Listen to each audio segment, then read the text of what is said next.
Olá, meus amigos, muito bom dia. Sou Antônio M. de Farias, sou aqui de Santa Cruz do Capibaribe. Desculpa, hoje é dia 12 de agosto de 2026. Bom, eu sou analista institucional, né, com visão democrática. O meu compromisso pessoal é com a democracia. Hoje o título que eu falo é o seguinte: o mundo da incerteza. Onde estão os líderes? Quero convidar você a se inscrever no meu canal. Se você chegou até aqui, se inscreva no meu canal, faça com que o meu canal cresça. A gente passa a atingir a mais de 1.000 inscritos, que essa luta tá pesada, tá árdua mesmo, mas eu não perco a esperança. Eu espero contar com sua ajuda, com seu apoio.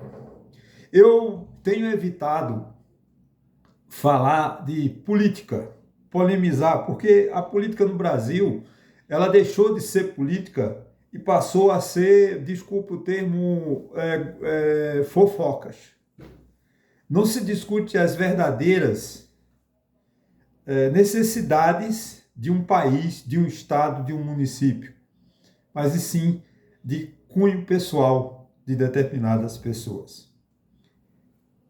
Eu temo pela falta de democracia.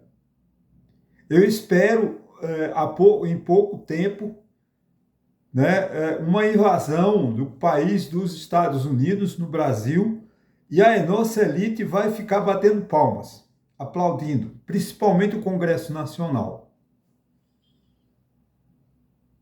Por isso que eu falo dessa questão da incerteza. Mas procuro sempre maneiras de construirmos uma sociedade mais justa, uma sociedade livre e solidária. Bom dia.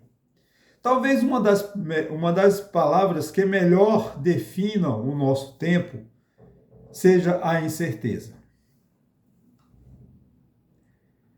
Nós temos a incerteza econômica, a incerteza política, a incerteza internacional, a incerteza sobre a guerra e a paz, incerteza sobre o futuro da democracia, como eu falei, e sobretudo de quem está, né, a incerteza sobre o que está pensando no amanhã. Nosso país deixou de ser o país do futuro. Nosso país deixou de pensar no futuro. Nosso Brasil vive do passado, vive de uma lamentação, um golpista, né, que quer a ruptura das democracias, e o outro vive de Bolsa Família. É isso que o Brasil se resume. O Brasil não tem mais futuro. Todos os dias nós recebemos uma quantidade enorme de notícias.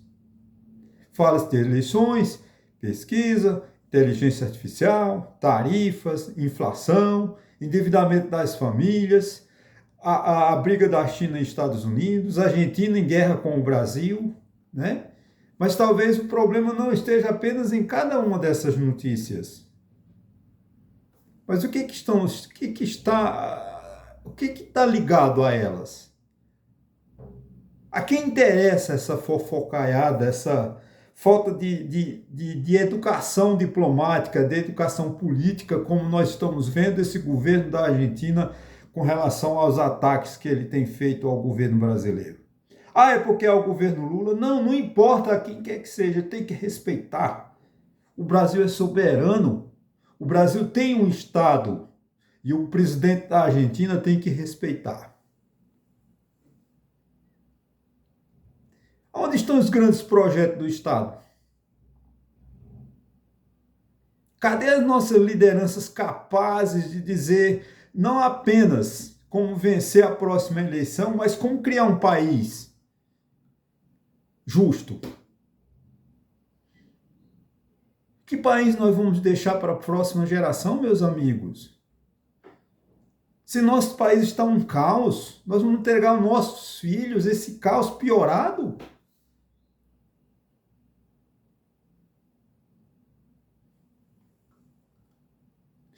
Gente, democracia não é só votar de 4 em 4 anos e de 2 em 2 anos, não.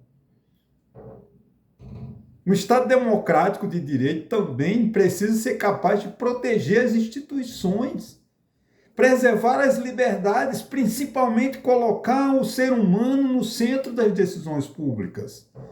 Coisa que não temos no Brasil, o ser humano não é levado em consideração, porque meia dúzia de pessoas que vivem em Brasília parece que eles não são seres humanos, ou se são de outro planeta, porque eles esquecem o povo. Hoje eu não quero apenas comentar algumas notícias. Quero utilizá-las como ponto de partida para perguntar algo muito maior. Estamos vivendo apenas um período de incerteza ou estamos vivendo uma crise de liderança e de projeto de sociedade? Eu acho que as duas coisas. Nós não temos líderes. A vacância que nos diz para 2030, quando sair de cena política pela idade, Lula e Bolsonaro, quem nos representa? Michele Bolsonaro, Flávio Bolsonaro. Pelo amor de Deus, não tenho nada contra eles, mas são pessoas insignificantes, sem discurso, sem nada. Simplesmente, qual é a capacidade da mulher de Bolsonaro ser a presidente do país? Simplesmente porque ela é a mulher de um ex-golpista? Porque Bolsonaro não é nada mais, nada menos do que um ex-presidente da República golpista que tentou derrubar as instituições democráticas.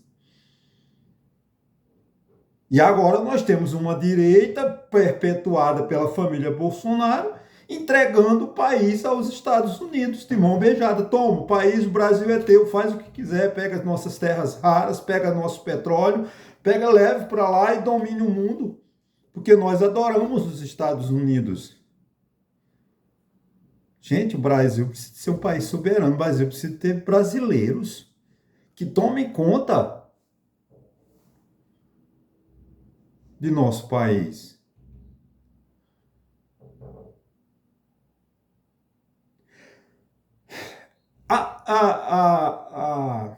Todo brasileiro na rua, isso lembra lá da mata, né?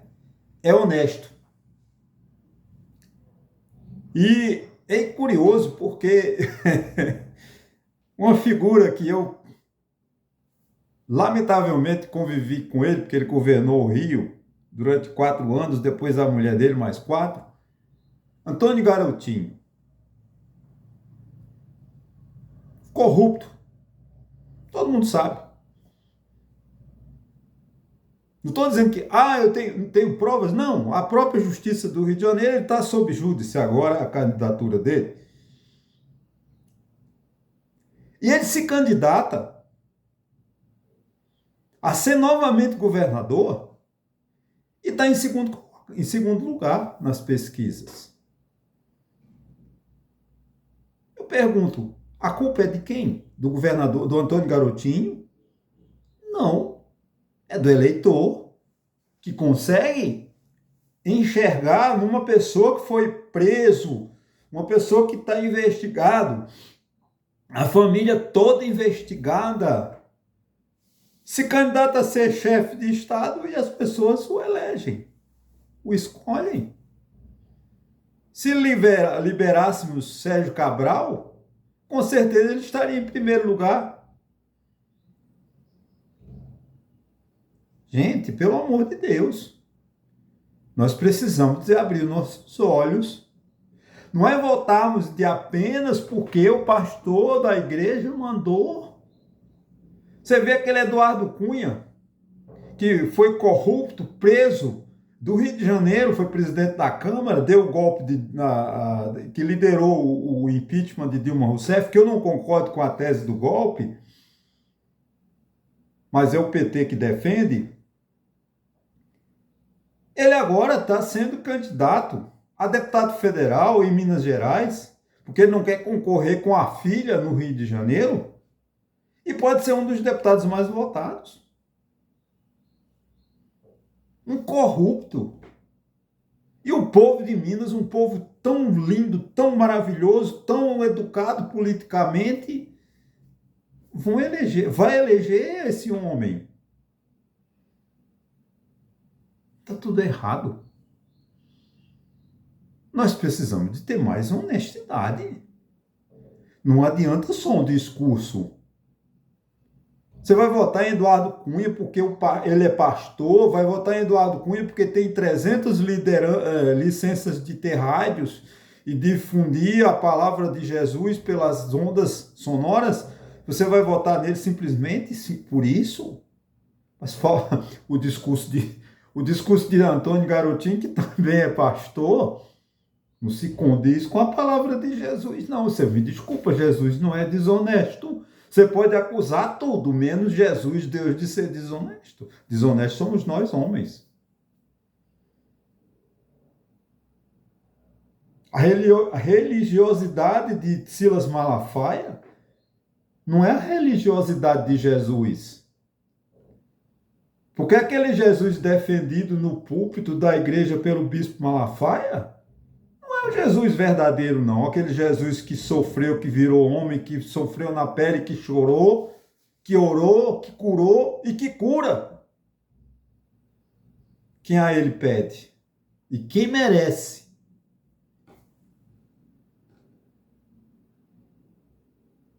Mas nós não temos mais lideranças. Depois de passarmos falar de tantos assuntos aqui, nós podemos ter com elementos, gente, perceber que existe um elemento comum entre eles. A incerteza. Mas a incerteza não nasce apenas das guerras, das eleições, da economia das novas tecnologias, como agora a gente fala tanto de inteligência artificial. Ela também nasce quando uma sociedade olha para o futuro e não consegue enxergar claramente para onde seus líderes pretendem nos conduzir. Que condutor nós temos? Um Lula, sabemos que ele tem 4 anos de mandato, se ele for eleito. Em 2030, pela idade, ele não pode mais ser candidato ao 5º mandato, porque não é permitido só em 2034. E Jair Bolsonaro, que continua preso e processado por golpe de Estado. Que liderança nós temos? O país não tem um guia, a não ser Deus, graças a Deus. Mas nossos políticos, nós precisamos de ultrapassar essas questões políticas. Nós precisamos, gente, de sairmos desse dia a dia nefasto para o país e para todos nós. E vamos pensar nessas crianças que estão entrando na escola. Vamos cuidar do nosso trabalhador endividado, que não adianta dar pacote de ajuda. Liberar FGTS é muito bom, mas não resolve o problema do endividamento. Criar pacotes de perdão de dívida não resolve a questão do endividamento, porque o que está faltando no Brasil é política de salário justa. Os salários no Brasil são muito baixos. Nossa inflação está muito alta. Ah, mas a inflação está na meta, caiu na meta. Foi um mês, gente. Deixe passar as eleições para você ver o pique da inflação. Você olha, estude volte 4 anos atrás, que você vai ver que também a inflação nesse período ela dá uma recuada. Porque a economia para discutir as eleições. Quando decidir a eleição, que fecharem as urnas e apurarem os votos, o processo volta, início de ano de 2027. E volta a mesma lenga-lenga. Inflação alta, juros altos, endividamento, que não tem uma proposta de renovação do país. Nós temos muita informação, temos muita tecnologia, temos enorme capacidade econômica e científica, mas ainda precisamos responder uma pergunta antiga. Para onde queremos ir como sociedade? Uma sociedade que toda hora uma mulher é assassinada pelo marido com ciúme porque não quer perdê-la. Como se mulher fosse um objeto. Mulher não é uma coisa, mulher não é um objeto, mulher é um ser humano que merece respeito. Se o relacionamento não dá certo, vá embora. Chore, sofra.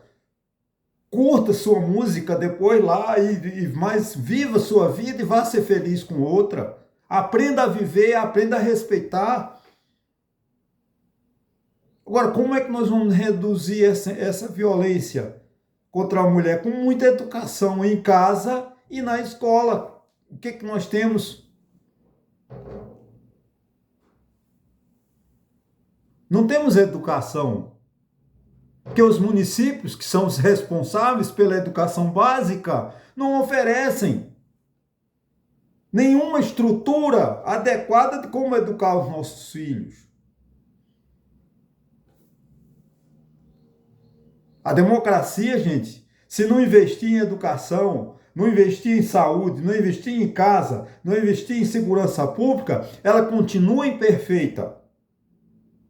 Porque uma democracia não é somente eleições constantes, de 2 em 2 anos ou de 4 em 4 anos.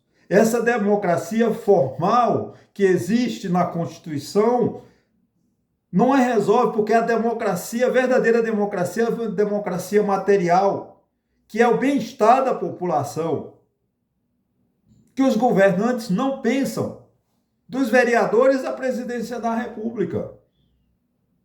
Não se pensa no povo, só se pensa no dinheiro das emendas parlamentares. Mas a democracia ela precisa de ser defendida.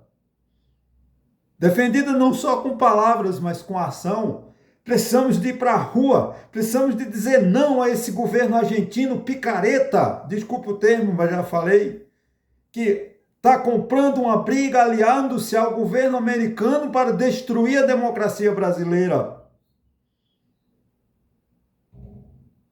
O povo brasileiro precisa de criar coragem e dizer não, americanos. Nós nos respeitamos, mas você também tem que nos respeitar. Nossa democracia, nós vamos eleger quem a gente achar que for melhor para os destinos do nosso país. Não um candidato imposto simplesmente para que o governo o Brasil entregue suas terras raras, que o Brasil entregue seu minério, que o Brasil entregue seu comércio a um governo incompetente como esse governo de Donald Trump. E não resta dúvida que seremos atacados violentamente no decorrer desse ano e até ao passar das eleições. Porque o fracasso do governo americano lá no Oriente Médio, ele vai tirar a culpa, ele vai jogar a culpa em cima de Cuba, em cima do Brasil, como é a política que dele já está mostrando. O povo brasileiro precisa de correr, precisa de defender o nosso país. Gente, hoje eu não quero me alongar muito, mas eu quero aqui fazer uma espécie de prece. Que Deus nos ilumine, mostre um caminho iluminado, para que esses próximos governantes encontrem a solução da educação para as nossas crianças. Que nós possamos ter a responsabilidade de elegermos candidatos dignos do estado do Rio de Janeiro, do estado de Pernambuco, dos 27 estados, contando com o Distrito Federal. Não podemos entregar cargos a pessoas sem a mínima competência. E falta honestidade, como nós estamos vendo. Que Deus nos proteja, que nós nos dê segurança. Eu temo pela segurança do Brasil. O Brasil está sob forte ameaça da ditadura americana e que vai ser aplaudido pela direita brasileira, pelos empresários de direita, inclusive pelo Congresso Nacional, uma invasão tal fizeram na Venezuela com o governo daquele ditador Nicolás Maduro. Ah, está defendendo Nicolás Maduro? Não, é um ditador. Mas o que foi feito na Venezuela é uma agressão à soberania daquele povo. E da mesma forma como a família Bolsonaro, não tem como não nominar, porque o filho dele, o traidor da pátria, está lá em Washington, cogitando com o governo americano para que prejudique a economia brasileira, para que prejudique o Brasil, para que a própria direita seja vencedora. Isso não é política, isso é desonestidade. Muito obrigado e até a próxima.